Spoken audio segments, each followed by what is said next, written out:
Just one station, a tough takedown for a couple of hunters on the prowl for pythons in South Florida. The wild roundup was wild to say the least. The men using every ounce of strength they had against a massive snake. 7's Jeff Lennox is live in the Newsplex with this exclusive. Jeff? Guys, you see the size of that thing? It was huge, and it was not an easy battle, but after catching a glimpse of that giant snake, they were not going to let it get away. A big catch in the Florida Everglades. 2 snake trappers getting their hands on a 15-foot python on Saturday. The first day of the challenge, we caught the biggest snake. Nicholas Banos and trapping partner Leonardo Sanchez driving in the car, keeping all eyes on the lookout when moments later they'd make their phenomenal find. I saw a little gloss and I saw a big square brown patch. And automatically I knew what it was. He goes, python, python.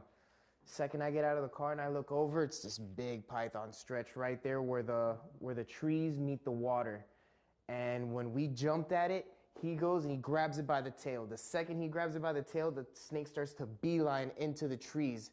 So he tells me, go for the head, go for the head. I'm trying to get into the trees because it's all over the place. As they wrestled for their catch, their struggle was just beginning. And I started trying to pull it so it won't go into the water, and the snake just straight turns around and beelines towards my face. And that's when he came in and he jumped from behind and he grabbed it by the head and he even got nipped a couple times. Minutes later, they were finally able to get their grasp and get that snake into a massive bag and throw it in the back of their van. It's all part of the Python Challenge to help protect the Everglades. 25 people selected and commissioned by the South Florida Water Management District to kill Burmese pythons over a 60-day period. That's because they're an invasive species. Native animals, deers, raccoons, whatever it is, birds, they're disappearing. They're disappearing. And it's because of the python. The goal of the challenge to get rid of as many pythons as they can. But they were decimating the environment. I figured, hey, if I can get a couple, it'd be a great adventure and be able to help the environment. But for those 2 men, it wasn't all satisfying. Well, we don't hunt for sport. We're not hunting to kill. We hunt to remove, you know, catch and remove. But having to kill it was, you know, a little rough.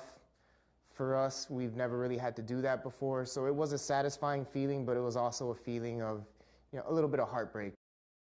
Look at that. Leave that to the experts. The python weighed in at 144 pounds. Live in the Plex, Jeff Lennox, 7 News.